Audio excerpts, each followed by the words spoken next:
G20 summit शुरू होने से पहले चीन ने एक बार फिर ऐसी हरकत की है जिससे भारत के साथ रिश्तों में कड़वाहट आ गई है। चाइना डेली की रिपोर्ट के मुताबिक चीन के नेचुरल रिसोर्स मिनिस्ट्री की तरफ से एक नक्शा जारी किया गया है।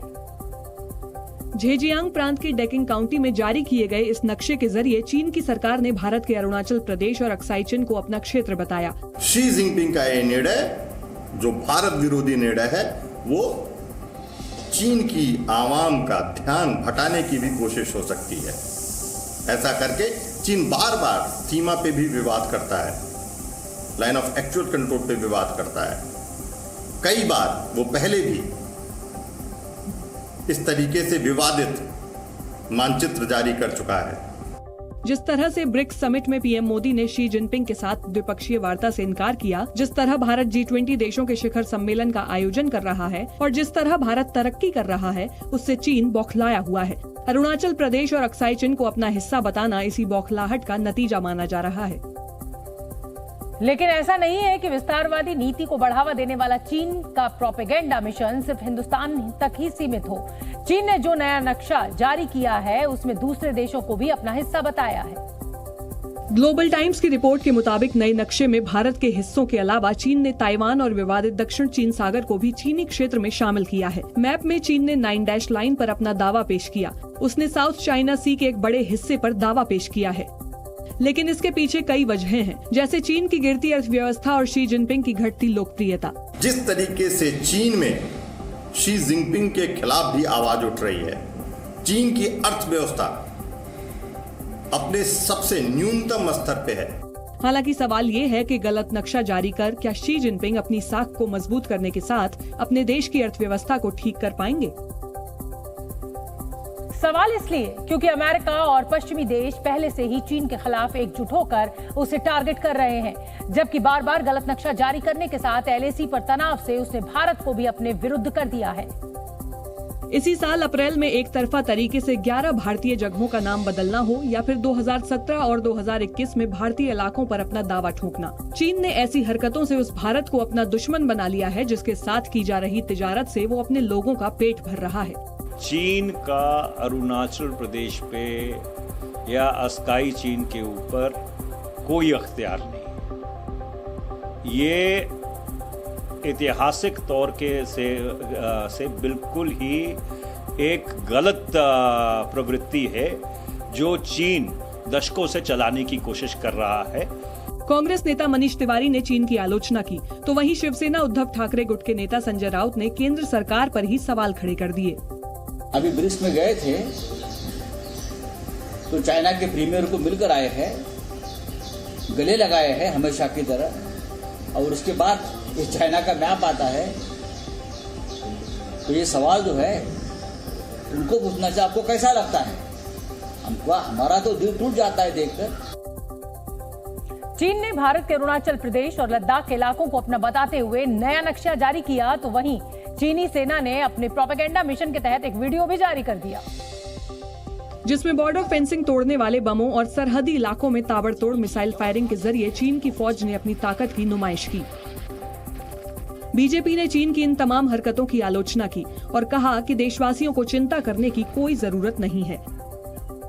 देखिए, हमारा देश सुरक्षित हाथों में है, मजबूत हाथों में है, महफूज हाथों में है, इसलिए किसी को भी चिंता करने की जरूरत नहीं है। वहीं कांग्रेस नेता संदीप दीक्षित ने भी गलत नक्शा जारी करने के लिए चीन को आड़े हाथों लिया। जिन इलाकों की आज वो बात कर रहे हैं वो पूरा दुनिया मानती है कि वो हिंदुस्तान का हिस्सा है। चीन के पास न कोई अधिकार है इस बात को करने का, और उनकी मंशा इस बात से साफ साफ दिखती है कि हमेशा कोशिश करेंगे कि इस विवाद को कभी सुलझने न दे। कुल मिलाकर ये कहना गलत नहीं होगा कि चीन ने G20 देशों के शिखर सम्मेलन से पहले एक नया विवाद खड़ा करने की कोशिश की है, जिसका असल मकसद शी जिनपिंग की घटती लोकप्रियता में इजाफा करना है। G20 देशों के राष्ट्राध्यक्षों की दिल्ली में होने वाली बैठक से ठीक पहले चीन और पाकिस्तान ने एशिया की शांत फिजाओं को अपने जंगी फितूर से अशांत करने की साजिश रची है। इस साजिश के तहत भारत के दोनों दुश्मन मुल्कों की वायुसेना ने युद्धाभ्यास शुरू किया है।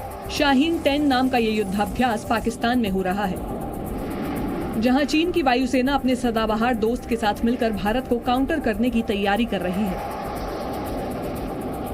चीन के रक्षा मंत्रालय के मुताबिक पाकिस्तान और चीन की वायुसेनाएं संयुक्त हवाई रक्षा, संयुक्त जवाबी कार्रवाई और संयुक्त रूप से कब्जा और कंट्रोल करने की ट्रेनिंग कर रहे हैं। दोनों देशों ने पहली बार इस तरह का युद्धाभ्यास 2011 में किया था। लिहाजा रक्षा जानकारों का मानना है कि चीन और पाकिस्तान की वायुसेनाएं भारत को लक्ष्य करके ये अभ्यास कर रही हैं। G20 शिखर सम्मेलन के लिए अमेरिका के राष्ट्रपति जो बाइडेन भारत आ रहे हैं। ऐसे में समिट के लिए बाइडेन के एजेंडे में कौन कौन से मुद्दे होंगे, चलिए अब आपको हम इसकी जानकारी दे देते हैं। राष्ट्रपति जो बाइडेन G20 के मंच पर रूस यूक्रेन युद्ध के आर्थिक और सामाजिक प्रभावों को कम करने पर चर्चा करेंगे। इसके साथ ही वो वैश्विक मुद्दों से निपटने के लिए कई संयुक्त प्रयासों पर भी अपनी राय रखेंगे। अमेरिकी राष्ट्रपति स्वच्छ ऊर्जा परिवर्तन और जलवायु परिवर्तन से निपटने पर भी चर्चा करेंगे। वो IMF और वर्ल्ड बैंक में सुधार पर जोर देंगे ताकि विकासशील देशों की ज्यादा से ज्यादा मदद हो सके। G20 समिट में बाइडेन गरीबी से बेहतरी ढंग से लड़ने के उपायों पर भी चर्चा कर सकते हैं।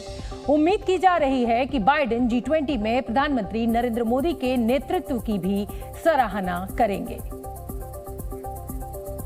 बिहार में जाति जनगणना पर सुप्रीम कोर्ट में केंद्र सरकार का हलफनामा बदले जाने के मुद्दे पर सियासत तेज हो गई है। केंद्र सरकार की तरफ से सुप्रीम कोर्ट में सोमवार सुबह हलफनामा दाखिल किया गया था, जिसे कुछ ही घंटे बाद वापस ले लिया गया और फिर पहले हलफनामे के पैरा 5 को हटाते हुए दूसरा हलफनामा दाखिल किया गया, जिसमें ये कहा गया कि पैरा 5 अनजाने में शामिल हो गया था और नया हलफनामा संवैधानिक और कानूनी स्थिति साफ करने के लिए दायर किया है। केंद्र सरकार भारत के संविधान के प्रावधानों के मुताबिक SC, ST, SEBC और OBC के स्तर को उठाने के लिए सभी कदम उठा रही है, जबकि केंद्र सरकार ने पहले हलफनामे के पैरा 5 में लिखा था कि जनगणना एक्ट 1948 के तहत केंद्र के अलावा किसी और सरकार को जनगणना या इससे मिलती जुलती प्रक्रिया को अंजाम देने का अधिकार नहीं है। लेकिन केंद्र के नए हलफनामे से अब ये साफ हो गया कि राज्य जातीय सर्वे या उससे जुड़े आंकड़े जुटा सकते हैं। और इसी बात को लेकर सियासत भी तेज हो गई है। बिहार में JDU RJD ने इस मुद्दे पर केंद्र सरकार को घेरने की कोशिश की और दावा किया उन्होंने हमेशा सिर्फ सर्वे की बात की है और कभी भी जनगणना कराने के लिए नहीं कहा था, क्योंकि वो केंद्र सरकार का अधिकार है। JDU ने आरोप लगाया कि केंद्र ने बिहार सरकार के काम को रोकने के लिए साजिश रची। अपने केंद्र सरकार गृह मंत्रालय सामने आके कूद गई है और घबराहट, बेचैनी, बदहवासी का आलम यह है कि अभी शपथ पत्र दायर होता है, 2 घंटे में फिर उसमें संशोधन हो जाता है, वो भी अर्थहीन। तेजस्वी यादव ने भी आरोप लगाया कि बीजेपी चाहती ही नहीं कि जातिगत जनगणना हो।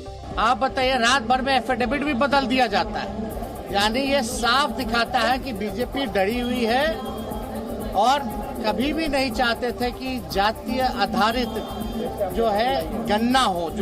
वहीं बीजेपी ने दावा किया कि वो जातीय गणना के विरोध में नहीं है। कि भारतीय जनता पार्टी जातीय गणना के पक्ष में, जातीय सर्वे के हम पक्ष में, और हम ही लोगों की सरकार भी ये निर्णय हुआ कि बिहार में जातीय सर्वे कराया जाना चाहिए। इससे पहले बिहार सरकार ने पटना हाईकोर्ट में दावा किया था कि ये जनगणना नहीं बल्कि सर्वे है, जिसके बाद ही पटना हाईकोर्ट ने सर्वे कराने को हरी झंडी दे दी थी। जातीय जनगणना के पक्ष में आवाज उठाने वाले लोगों का दावा है कि इससे जमीनी स्तर पर विकास की योजनाओं में मदद मिलेगी, जबकि इसका विरोध करने वालों के मुताबिक जातीय जनगणना की वजह से समाज में बिखराव होगा। जनगणना और जातीय गणना के इतिहास की बात कर लेते हैं और हम आपको बता दें कि भारत में 1872 में अंग्रेजों के शासन के दौरान वाइसरॉय लॉर्ड मेयो के समय पहली बार जनगणना कराई गई थी, लेकिन 10 साल के नियमित अंतराल पर इस प्रक्रिया को अमल में लाने का काम 1881 में लॉर्ड रिपन के दौर में शुरू हुआ। अंग्रेजी सरकार के समय 1931 और 1941 में जातीय जनगणना भी कराई गई, जिसमें 1931 की जातीय जनगणना की रिपोर्ट को तो सार्वजनिक भी किया गया, लेकिन 1941 वाली रिपोर्ट को सार्वजनिक नहीं किया गया। आजादी के बाद पहली जनगणना 1951 में हुई, जिसमें जातीय जनगणना को शामिल नहीं किया गया। आजादी के करीब 63 साल बाद बीजेपी के नेता रहे गोपीनाथ मुंडे ने जातीय जनगणना पर बल दिया, लेकिन 2011 में UPA 2 के शासन में इसे शामिल नहीं किया गया और पूर्व की व्यवस्था को ही अमल में लाया गया। इसके बाद 2021 में बीजेपी की अगुवाई वाली NDA की सरकार में जनगणना की जानी थी, लेकिन कोरोना की वजह से ये पूरा मामला टल गया। Zee News।